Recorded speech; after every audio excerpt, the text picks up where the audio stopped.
In addition to our victims' families, we have our law enforcement family. And, this case was, brought home by a task force that brought to bear the talents of a number of really great investigators from a lot of really great agencies. And again, so thankful to be able to work with so many talented people. It's not really, some people will say, well, this person solved Gilgo or that person solved Gilgo. That's not it at all. It was so many different pieces from so many different people, starting back in 1993 and culminating all the way through 2021. So again, and really beyond actually. So again, so thankful for the great work. First and foremost, I have to thank my chief investigator, Rich Zacharies. I've been doing this for 30 years. I've had the benefit of working with truly the best investigators in the country and in the world. Rich is the finest investigator I've ever worked for and worked with. I do sometimes feel like I work for him. But he was the architect of our grand jury. He put together our grand jury.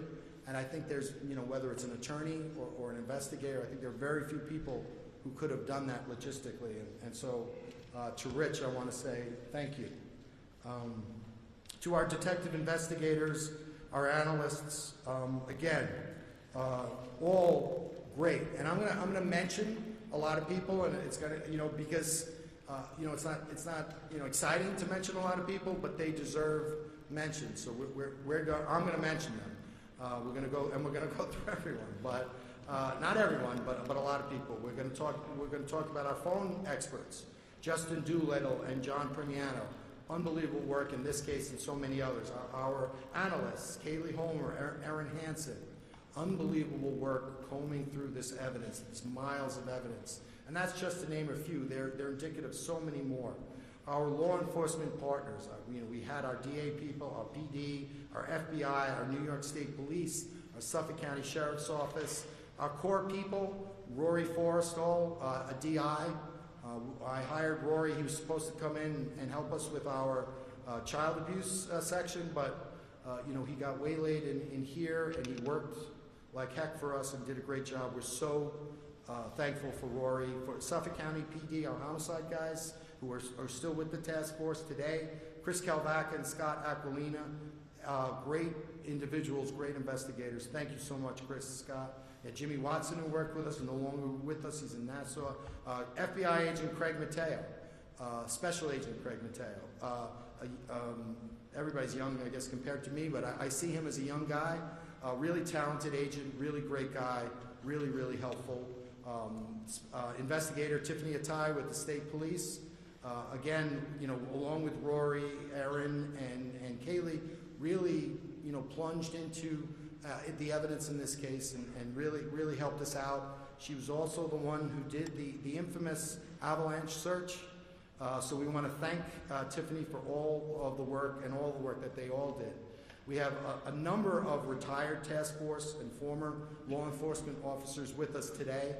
We invited them, and saw John Santoro, I saw Donna Giordano, Pat Albergo, just to name a few.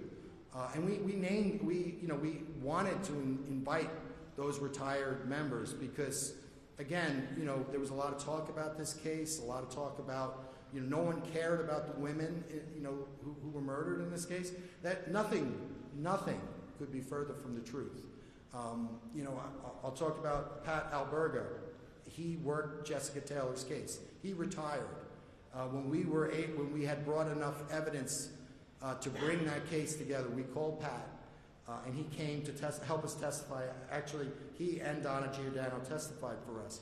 But when Pat Albergo, who's retired, came in, he sort of walked through the door like a kid, like a little kid walking down the stairs during Christmas. And he's like, "Why am I here?" And I'm like, "Because we're going to charge this case." He was thrilled, and that attitude is indicative of every single one of all these agencies.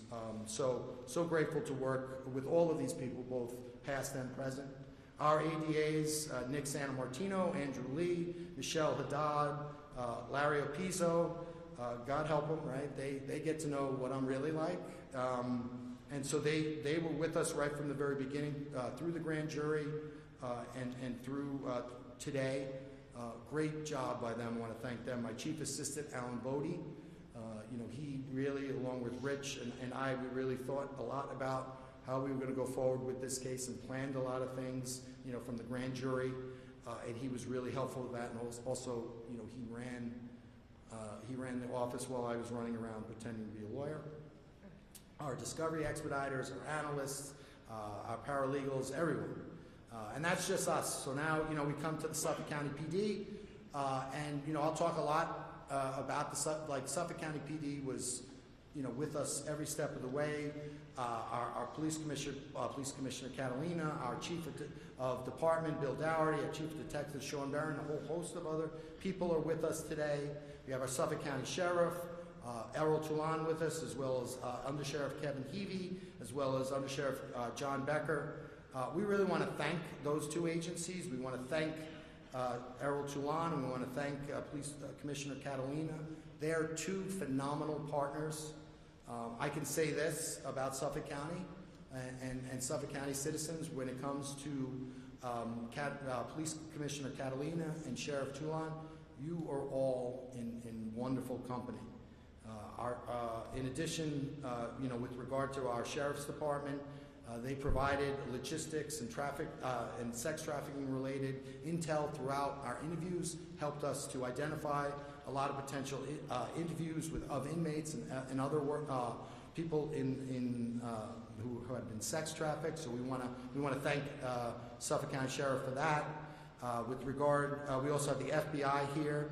We have Special Agent in Charge Michael Rappa, who's the FBI New York Criminal Division. So Special Agent in Charge Rappa is in charge of the criminal division of the FBI in New York State. We want to thank Michael for coming in. We want to thank Supervisory Senior Resident Agent Don Ospacker, who's been with us from the very beginning. We want to thank them for lending us their expertise, and more importantly, their people. The cell phone analysis that we all heard about, that was done by the CAST, or Cellular.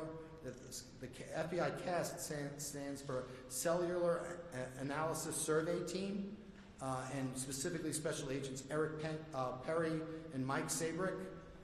Really unbelievable work by them. Eric, he provided the drive time records, so those boxes, those areas of interest in Manhattan and in Massapequa Park. That was developed because in 2011, Eric Perry drove with equipment through every single neighborhood and extensively mapped the cell phone coverage in those areas and allowed us with specificity to be able to develop these areas of interest. That had to be done in 2011. The landscape changed, the cell sites changed, after Superstorm Sandy, the geography changed.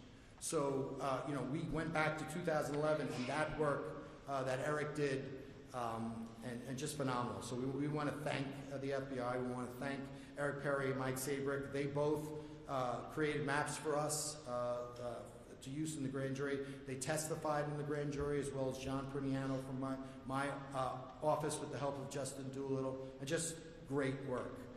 With regard to forensics in this case, I think I'd said earlier that IgG, investigative genetic genealogy, did not play a role in this case. I was wrong. I had forgotten that IgG was used to identify victim Valerie Mack prior to my involvement in the case. So I want to thank the FBI and Lori Giordano for that.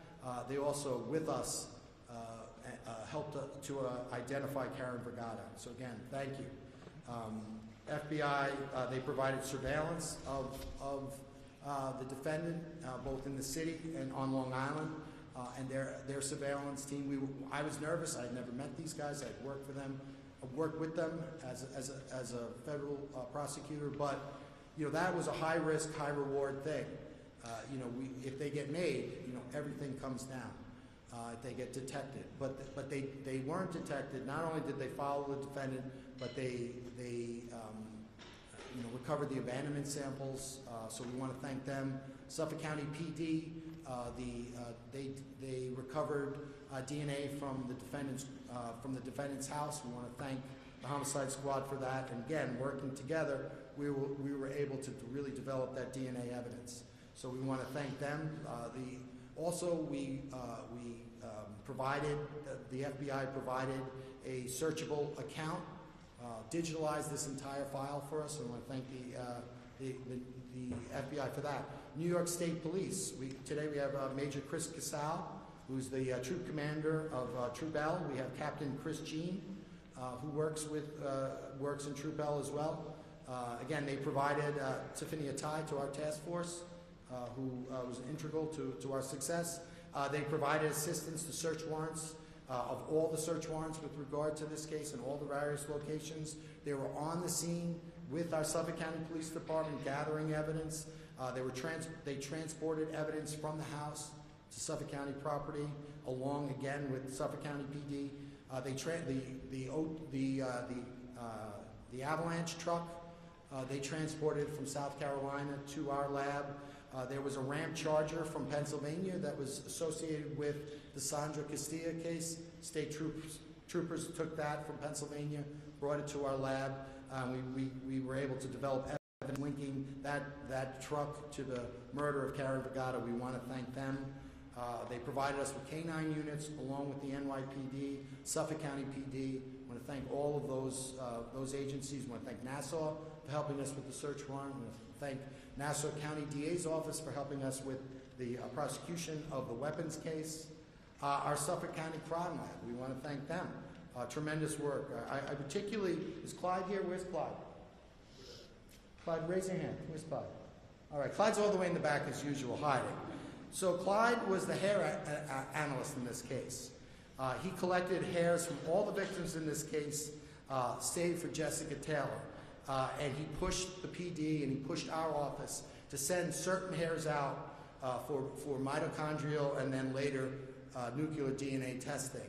And when we started this case, he was working with Nick Santomartino in my office, and he was recalling with great specificity certain hairs of interest that he thought were really going to bear fruit. And I was talking to Nick, and I was saying, does this guy really, is he really, was he this meticulous? Is he this sure?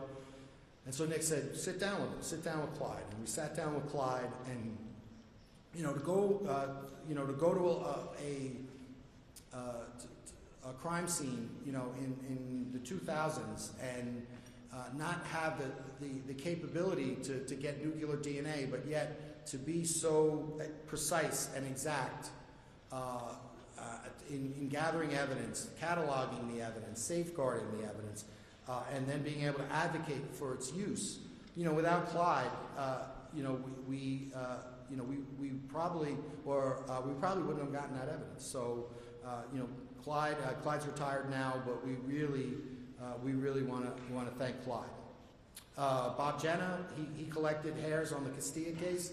He recovered 2 hair. He was a former chief of Suffolk County Crime Lab. He's retired. He collected 2 hairs on Sandra Castilla. Did a great job, similar to Clyde. Don Doler, the former chief, he was the chief of the lab when we started this. Great job. We want to thank him. Connie Dinkle is the current chief of the lab, and she did a great job and continues to do a great job. We want to thank them. Bob Bauman, Helen Wong, Liz Sepulveda, Kerry Anito, Craig Hamer. All of these forensic scientists did a fantastic job, and we want to thank them. Again, they were in the house with our law enforcement partners, gathering this evidence meticulously, precisely, and without, I was thinking about this. This isn't a cast of hundreds. When you look at when you bring all this together, it's a cast of thousands. So we want to thank all of those individuals. Office of Chief Medical Examiner, City of New York, Brad Adams, Mark Desire, and Neha Desai. Brad Adams was the anthropologist. He identified the Gilgo 4, He was the one who urged investigators to go back after the discovery of Melissa Barthelemy, which resulted in the discovery of the 3 other victims known as the Gilgo Four. Mark Desire is the assistant director of biology of the lab. He was our liaison. He made all of his people available to us. Ms. Desai, she testified for us in the grand jury. Her DNA analysis led to the identification of the Gilgo Beach Four.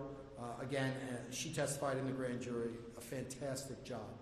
Our outside experts, mitotyping technologies, Gloria Dimmick and Jenna Manges. Gloria testified first in the grand jury. Fantastic scientist, fantastic person. Astria Forensic, Dr. Ed Green, Dr. Christina Valencia, Kelly Harkins Kincaid. Those scientists with Astria are at the very top of their field, and they did something revolutionary in this case. And they've set the bar high going forward, and we're going to be able to utilize this technology going forward to solve a great many cases. So we want to thank Astrea Forensics, and I want to tell you, if you think you're smart, you should spend a week with Dr. Green, and then suddenly you realize maybe you're not as smart as you think you are. At least that's the sense I got after spending time with all those great scientists. NYPD, again, they helped us with the cadaver search in April of 2025. We had individuals from their Tarot unit testify in the grand jury with regard to phone calls made by the defendant. They helped us to retain records, missing person records involving this case, spanning back years and years. Again, at a drop of a hat, even though it wasn't their case, they came in and helped us. Scarborough Police Department, with regard to Megan Waterman. The Megan Waterman case came in as a missing person case, and it went across the desk of a detective, Don Blatchford, who's here with us today. And Don, gathered the evidence and really did everything he could to try to locate Megan. And when the trail took him to Suffolk County, he didn't stop. He continued to help us in our investigation. He brought the Waterman family to Long Island for interviews and for court proceedings. He testified in the grand jury, and he's had a long, illustrious career in Maine. He's going to retire, but he held off his retirement to see this case through. And again, I talked about the Suffolk County PD guys who cared about these victims. Don Blatchford is another individual who cares about these victims, like all of the people in law enforcement. So we want to thank them. United States Secret Service, with the massive digital evidence in this case and their forensic science division, all of the massive amount of digital evidence, they helped us process it. We had their forensic science division, we recovered a Bounty paper towel off of the crime scene of Megan Waterman.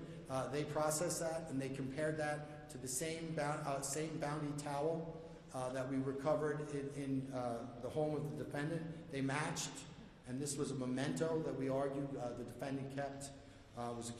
Would have been a key piece of evidence. So we want to thank the Secret Service for that.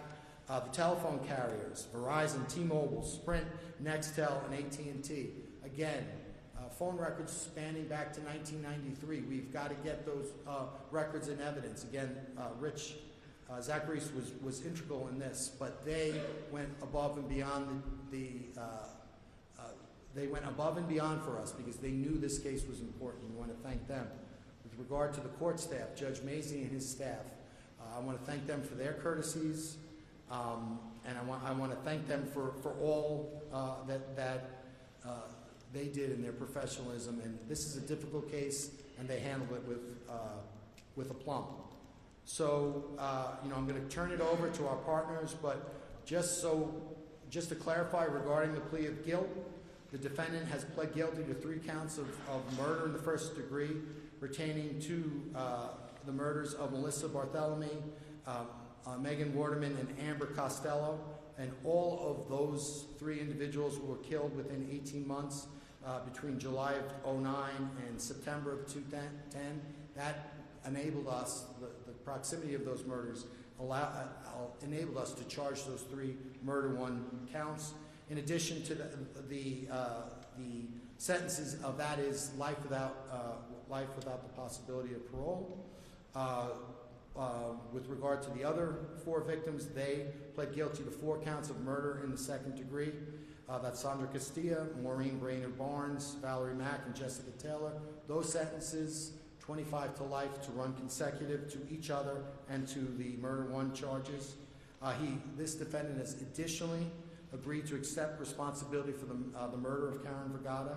And again, the sentence will be 25 years to life without the possibility of parole on the first 3 and 25 to life on the last 4, all of which is going to run consecutive.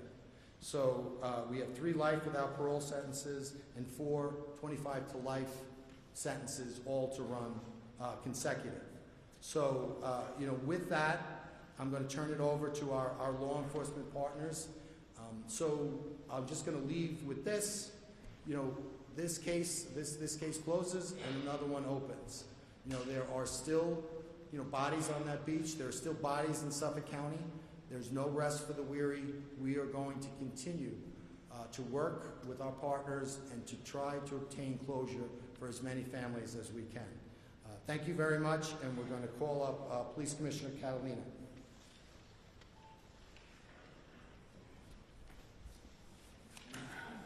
Thank you, District Attorney Tierney. The calm, serene, almost grandfatherly image that Rex Heumann portrayed since his arrest was a lie. And quite frankly, an insult to both law enforcement, but more importantly, the families that had to endure that during every court appearance over the last 2.5 years. Today, he was exposed for exactly what he is, a sadistic, soulless, murderous monster. And thankfully, everybody today got to see that. I want to thank all of the members of law enforcement who were a part of this. I don't have as long a list as Ray, but most importantly, I want to thank the Suffolk County Police Department, both past and present. We have many retirees who came out here, participated in this case because, like Ray said, they cared, and this was a part of them for a long time. All of our law enforcement partners, everybody who was involved in this task force, really did, really an amazing, amazing job. So thank you to everybody who was involved in this. And to the families, no one can ever replace the lives that were taken from all of you, and way too often they were way too young. But we hope that this brings some measure of solace to you. Thank you. Thank you for all your cooperation. Next, we'll hear from Sheriff Toulon. I want to thank the District Attorney and his entire task force for the hard work that they've done over the last 2.5 years. Today's plea delivers a measure of justice to families who have waited decades for answers after unimaginable loss. While nothing can bring the loved ones back, I am proud we were able to hold Rex Heumann accountable. Again, thanking the DA and the Police Commission and all the men and women who worked tirelessly. I also want to thank my staff, to uproot an entire jail security system to accommodate an individual of this magnitude over the last 2.5 years. Our staff has done a phenomenal job in our Riverhead facility where he's been housed, and also the staff that's been assigned to our anti-trafficking initiative. And since his arrest in 2023, my priority has been ensuring that he was safely housed in our correctional facilities because justice needed to be served in the courts and not in our jails. This responsibility is one for me and my officers who have taken very seriously. And I've spent my entire career in corrections overseeing some of the most notorious individuals, and what has been the most alarming is how ordinary Heumann has been. It's a chilling reminder that those capable of horrific acts can often go unnoticed, and another reminder of how much great investigative work has been done to finally apprehend and have a plea today. Most importantly, today is about the victims and their families. You have endured profound loss and years without answers. We hope this guilty plea brings all of you some peace and closure. Our thoughts remain with you, and your loved ones today and always. Thank you. Next, we'll hear from Special Agent in charge of the FBI, Rafa.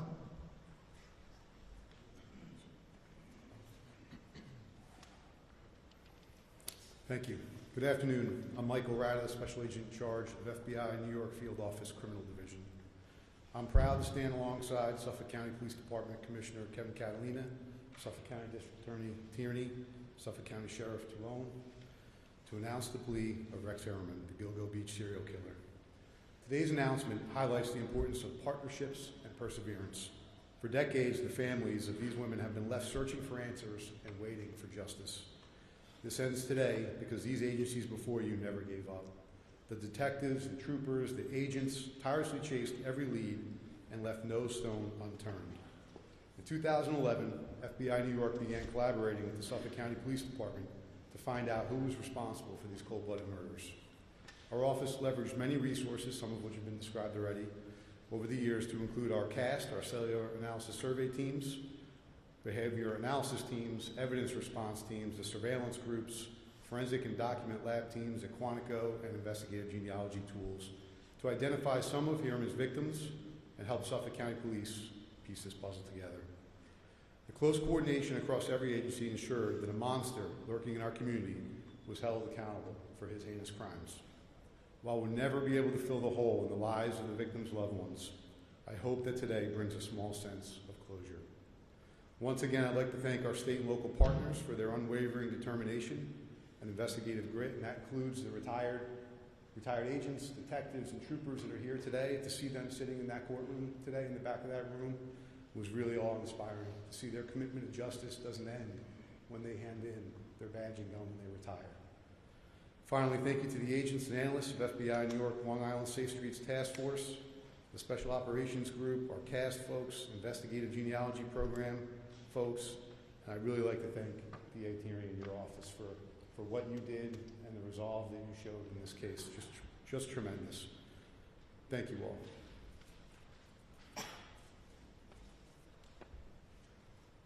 So, Rafa has just been appointed from New Jersey to head the New York office, and we thank him for coming today, and we're really looking forward to continuing our great relationship with the FBI and our federal partners. Last but not least, we're going to hear from the state troopers and Chris Casal. Chris Casal was with us. Then he went to I believe Albany or New York City. He's back with us. We couldn't be happier, but he's going to say a few words. Thank you, D.A. Tierney. I'm Major Christopher Casal. I served as the Troop Commander for the New York State Police, Troop L. Today marks a significant moment for Long Island and for the families who have endured unimaginable loss for many years. The guilty plea of Rex Harriman represents a measure of accountability in a case that has deeply impacted our communities. While this brings us closer to justice, it does not lessen the pain suffered by the victims and their loved ones.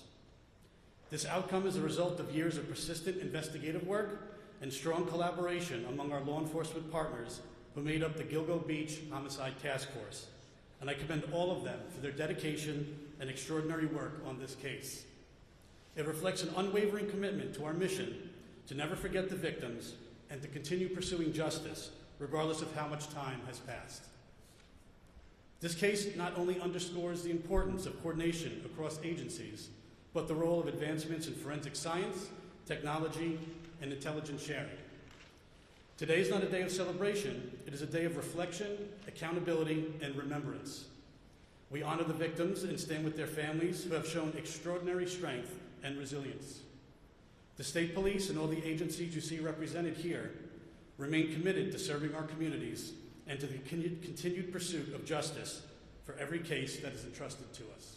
Thank you. Thank you, Chris. And now that you're back, we look forward to resuming our great relationship with you. Obviously we have a lot of victims' families here. I believe that we are going to Gloria Allred represents a number of those victims, and I think they asked for Gloria to come forward and make a statement on behalf of many of the victims. So we'll call Ms. Allred.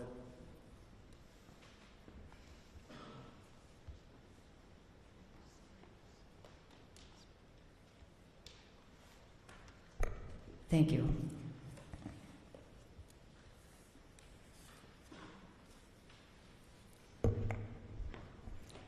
I'm attorney Gloria Allred, and I represent a number of the family members who suffered the terrible fate of the tragedy that was inflicted on their loved one. Today, Rex Harriman, who thought he had the perfect blueprint and plan for serial murder, pled guilty to the murder of 8 young women. Some of these murder victims were young mothers just trying to earn a little extra money to support their children. Because many did not have funds to go to college or get a decent job that would help them to provide adequate support for their children, they turned to sex work in order to help their families. It wasn't what they wanted to do, but it was what they felt forced to do because they had no meaningful alternatives. Some wanted to help their parents, their grandparents, and their loved ones. Some just wanted to survive in this difficult and challenging world. Little did they know that the defendant, Rex Harriman, did not care about their hopes and dreams, or that they had families and friends who loved them. He appeared to care only for himself and executing what he thought was his perfect blueprint for murder. The evidence gathered and articulated in the prosecutor's response to the defendant's bail application demonstrated that the defendant had a, quote, planning document, end quote, utilized by Harriman to methodically blueprint and plan out his kills. And those are quotes from the bail application. He also believed he had a perfect plan to avoid collection of evidence against him and to evade capture by law enforcement. However, what he had thought was his perfect blueprint for serial murder did not take into account the courage and the persistence of the murder victims' family members who refused to give up until the murderer of their loved ones was found, convicted, and sent to prison for the rest of his life without the possibility of parole. Many of the murder victims' family members became the voices of their loved ones, crying out for them not to be ignored and forgotten, and demanding answers and justice for them. Many of those family members whom I represent are here today. It was bittersweet for them to be in court and hear the defendant plead guilty to the murder of their loved one and the manner of their death. But the truth was important to them, and they heard it today. Last week, they were faced with a difficult question.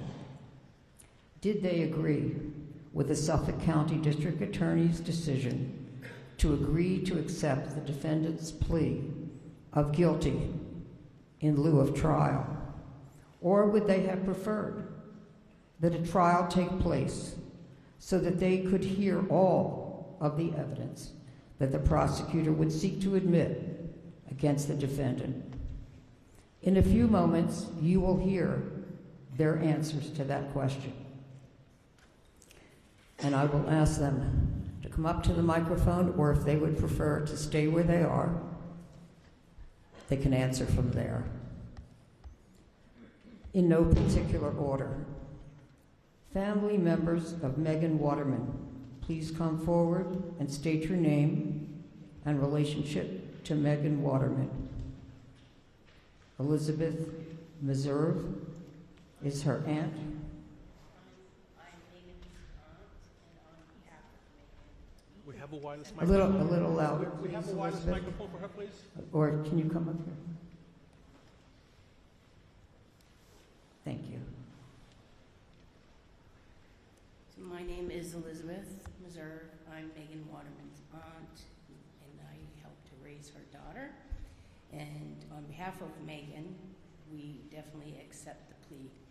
Thank you. And also, we have with us Megan's daughter, Liliana Waterman. Oh, okay, good, thank you. My name is Liliana Waterman. I am the daughter of Megan Waterman, and on behalf of her and my aunt and all of our family back home, we do accept, and we are very, very thankful for everything that they've done for us. Thank you. Family members of Melissa Bartholomew, please come forward and state your name and relationship to Melissa Bartholomew. Lynn Bartholomew, mother? No? Okay. Amanda Funderburg, sister?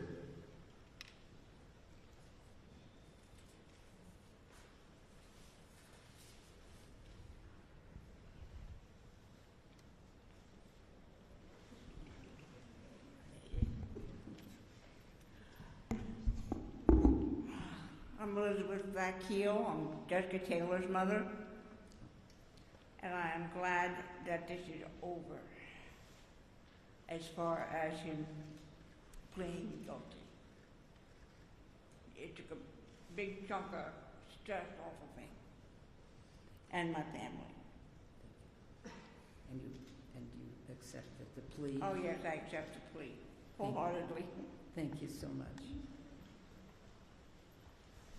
And then we have Jasmine Robinson, who is a cousin of Jessica Taylor, victim Jessica Taylor. Okay.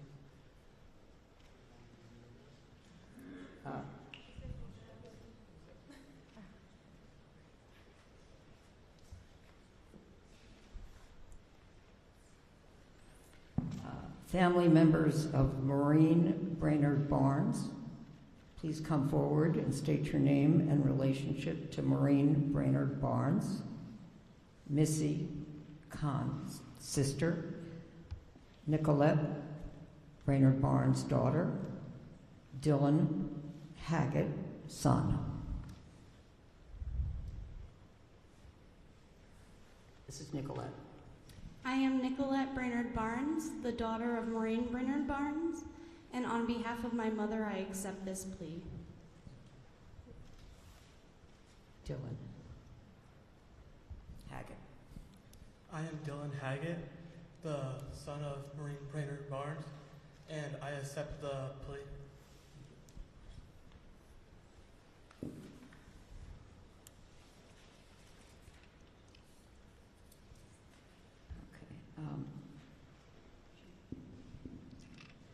So I think we have everyone that I represent. If there's anyone I don't represent who would like to say something, feel free to come forward. Okay. The defendant's plan to get away with the murders he committed was also unsuccessful. Okay, good. Thank you so much. I could actually use this. Thank you. Somebody else. Oh, good. Just say your name, please. I'm Diane Doherty, and I'm the mother of Karen's sons, Eric and Gary. And I just want to say I'm thankful that we came to a conclusion that brought peace to everybody. Thank you. Well said. Thank you.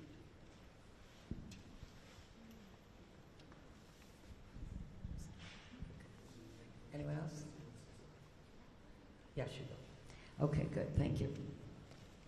The defendant's plan to get away with the murders he committed was also unsuccessful because many law enforcement officers who participated in this massive investigation were so dedicated We would like to thank each and every one of you who contributed to bringing the defendant to justice. We deeply appreciate you and your dedication to finding, testing, and preserving evidence for this case. The result today would never have been achieved without your hard work and sacrifice. Even if we cannot meet and thank each one of you in person, please know that your efforts on behalf of the families, loved ones, are respected and appreciated. We look forward to thanking as many of you as possible after the time of the sentencing in June. The journey to justice has been painful for each and every family member who I represent. In conclusion, Melissa Kahn, also known as Missy, would like to share her feelings about this day and the almost 2 decades in which she has sought justice for her sister, Maureen Brainerd Barnes. Missy. Of course you can, sure. Would you like to use this? I'll see. Hello. Okay.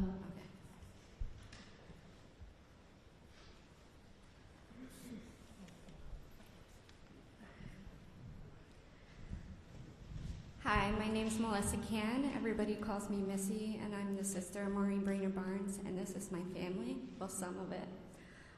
First, I want to begin by thanking the district attorney, his office, the detectives, the FBI, the New York State Police, and the entire task force.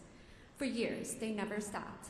They carried this case with determination and heart, and our family will forever be grateful.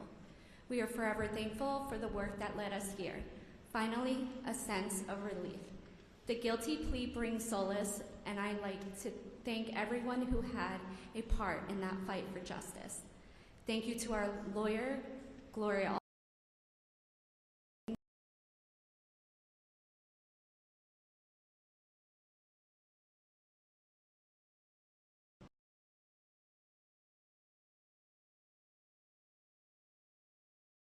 And their families, the love that still surrounds them. They are the reason why we are here. 19 years, I lived in the space between heartbreak and hope.